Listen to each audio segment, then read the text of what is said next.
porque agora é hora da enquete. Coloca na tela pra gente iniciar os donos da bola nesta quarta-feira. Com a vitória de ontem, o Fluminense mostrou que pode ser campeão da Libertadores. Inclusive, eu fiz essa pergunta ao Samuel Xavier depois do jogo, ele falou que sim. Gostaria de saber a opinião de vocês. Fiquem à vontade, por gentileza. Pra mim, o Fluminense nunca deixou de ser candidato ao título da Libertadores. Na fase de grupos já era candidato ao título, passou por uma instabilidade ali no início do mata-mata, sofreu para passar pelo Argentino Júnior ontem, mas se você for parar para pensar, o Fluminense está a 5 jogos de ser campeão da Libertadores. Tem umas quartas de final contra Flamengo ou Olímpia, podendo ter um clássico carioca, uma semifinal contra o Inter ou Bolívar, e aí já chega na final. O mata-mata, ele é interessante e emocionante porque nem sempre premia aquele que está no melhor momento ou que tem o melhor time. Então, se o Fluminense for conseguir avançando, mesmo que não seja de uma forma brilhante, como foi o caso ontem, vai se credenciando cada vez mais para ser campeão. Então, eu acho que sim, o Fluminense mostrou, segue mostrando que tem condições de ser campeão da Libertadores. E para você, meu Latera, enquanto isso aumenta, Pedrinho, aumenta esse hino que é maravilhoso, um dos mais bonitos do Brasil.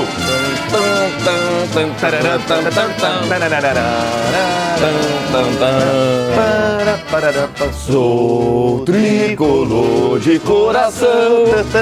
Boa tarde, Amendo, boa tarde, Durileu, seja bem-vindo mais uma vez. Obrigado. Tá? Eu acho que ele mandou muito bem, né, em relação a essa enquete aí. O Fluminense não deixou de ser favorito para essa Libertadores. Teve um momento realmente muito delicado, perdeu jogadores importantes no mês, se eu não me engano, de junho, né, maio ou junho, que aí ficou realmente um período de dificuldade de achar ali, mas passou dessa dificuldade.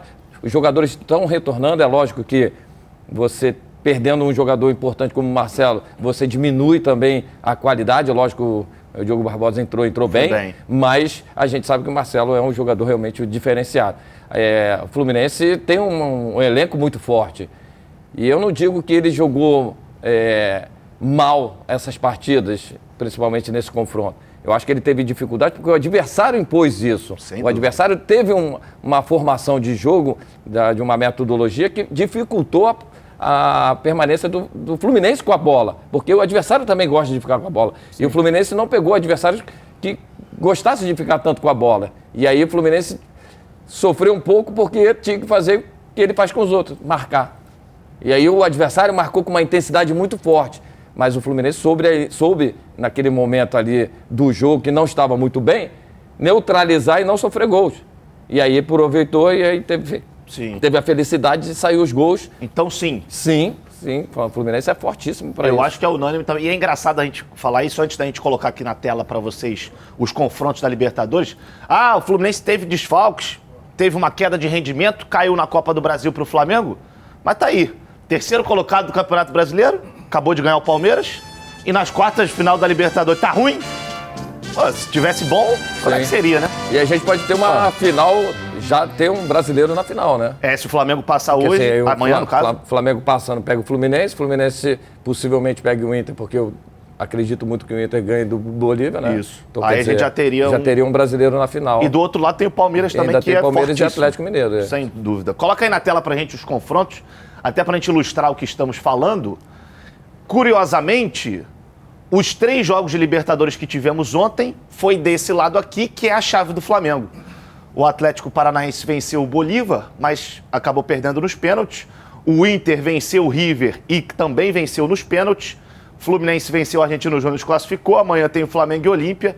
E hoje teremos alguns jogos também do outro lado. Lembrando que o Flamengo e o Fluminense estão nesse lado aqui, ou seja, se o Flamengo vencer, teremos um Fla-Flu, e aí quem passar do Fla-Flu pega o vencedor de Bolívar e Internacional. E aí do outro lado, meu amigo, eles que lutem, porque a situação desse lado aqui, pra mim, esse lado aqui é bem mais forte do que o outro, inclusive.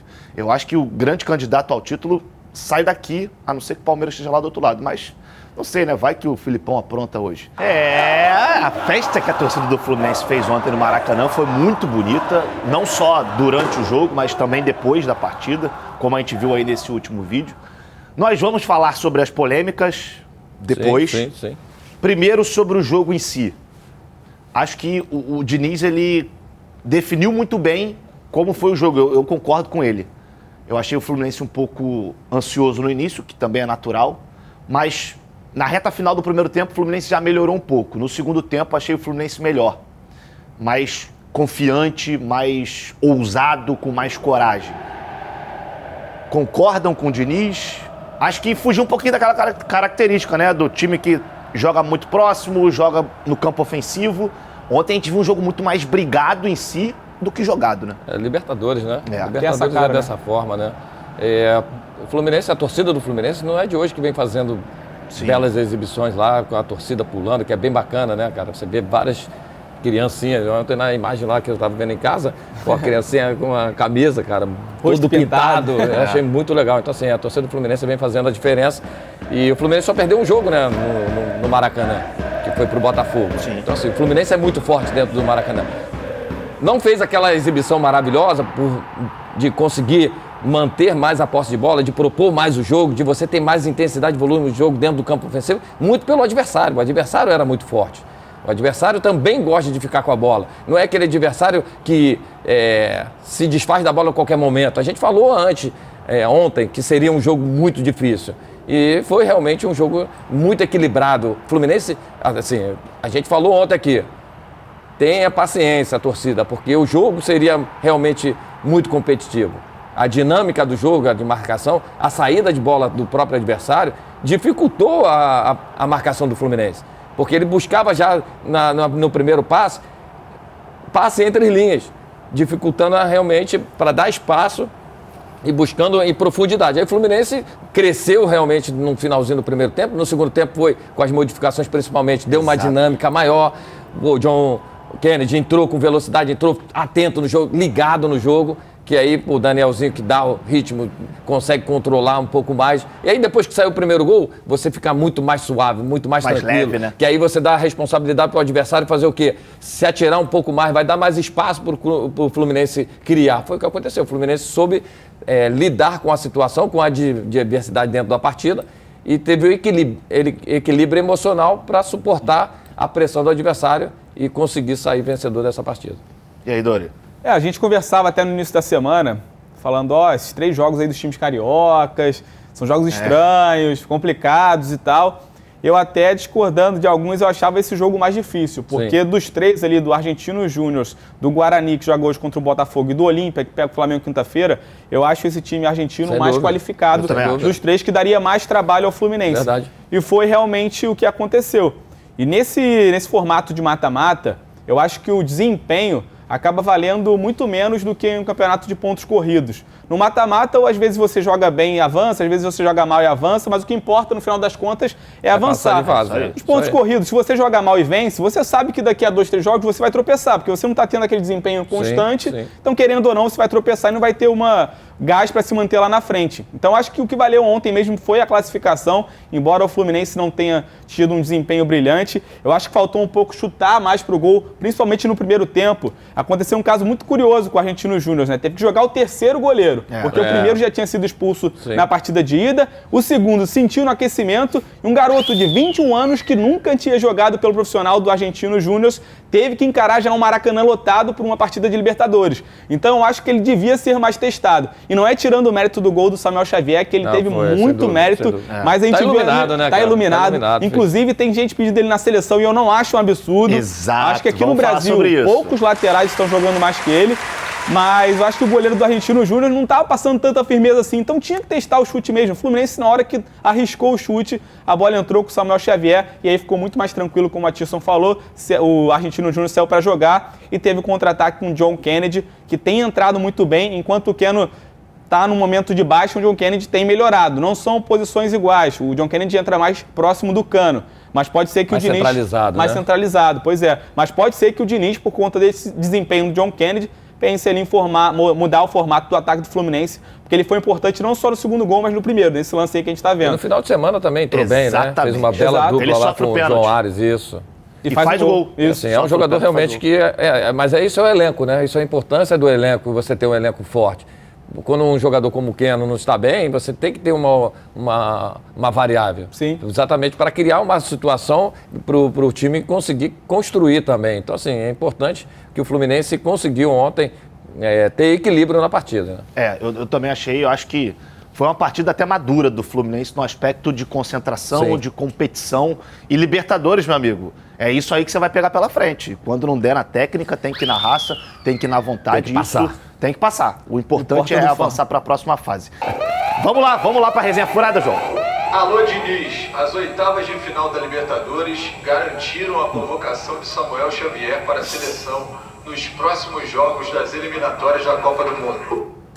Rapaz, eu diria que há uma emoção exacerbada, hein? Ou não? Vamos levantar a bola aí. Quem são os laterais que já foram convocados para a seleção? Na última convocação foram Danilo e Wanderson.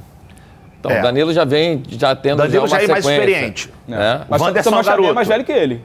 O Danilo, O Danilo tem 32 e o Samuel Xavier 33. Assim, não seria nada absurdo, não. Vem fazendo um grande campeonato, né? Não só da Copa Libertadores, mas do Campeonato Brasileiro também. Já fez um Campeonato Carioca muito consistente. Para mim, foi o melhor jogador naquela posição no Campeonato Carioca. Lógico que tem alguns jogadores, o próprio Wesley do Flamengo, vem evoluindo, é um garoto, crescendo. Mas ele, para frente, possivelmente, tem a oportunidade, o Wesley. Agora é o momento do Samuel, cara. Eu acho que ele vem vivendo um grande momento. Eu acho que não seria nada absurdo não chamar e convocar ele para a seleção. Então, se você fosse o Atirson Diniz, eu dava oportunidade, sim. Boa. E você, Porque Danilo? é uma seleção, assim, que pelo próprio modo do Fernando Diniz jogar, da maneira, principalmente construindo a jogada lá de trás do seu campo defensivo, e ele está acostumado a fazer isso, Nino, seria interessante, de repente, ele levar jogadores que têm essa característica. E aí, Dori? Hoje eu não vejo nenhum lateral brasileiro jogando no Brasil melhor que o Samuel Xavier. Então não acharia nenhum absurdo ele ir para a seleção também, mas eu acho que ele se encaixaria naquele tipo de convocação, como seria, por exemplo, o Tiquinho Soares. Um jogador para ir nesse momento, para ajudar, mas que talvez não esteja inteiro para uma Copa do Mundo, que é daqui a 3 anos, né? Então o Samuel já tem 33, com 36, principalmente para um lateral. O Matheus sabe dizer melhor até. Talvez pega um pouco físico, mas eu acho que o Samuel Xavier, pelo que ele vem fazendo... Mas na última Copa foi o Daniel Alves. Que foi com 38, né? Por aí. 39, se eu não me engano. Isso aí. Foi. E ontem até fazendo uma matéria lá na porta do Maracanã, a gente estava perguntando para alguns torcedores que eles levariam na primeira convocação do Diniz, e aí citaram o Vitor Roque, Tiquinho Soares, teve gente citando até o Daverson, e um dos nomes que citaram foi o do Samuel Xavier. Então, mas o Daverson, impressionante, cara, da postura dele, depois que ele saiu daquela situação dele gostar da noite, ele está se cuidando, né? Hoje ele virou evangélico, a esposa casou, tá um cara mais sério. Você vê a postura dele dentro de campo, a performance dele, ele modificou. Você vê que ele está realmente mais atleta do que antes. Sim. Então, assim, possivelmente, assim, a gente não tem um atacante de área hoje. Para mim, o Pombo lá, ele não é. O Richarlison, ele não é atacante de área. No meu ponto de vista, ele não tem as características. O Roque, sim. O Roque é um baita atacante e não seria nada absurdo também dar oportunidade, já que o Tiquinho acabou tendo uma lesão também. Sim.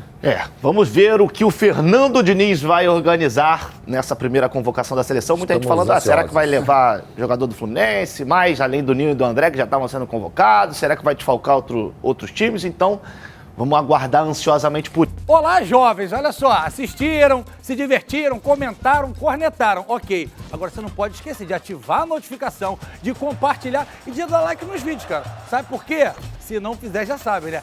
Cega ele, vovó! Tchau!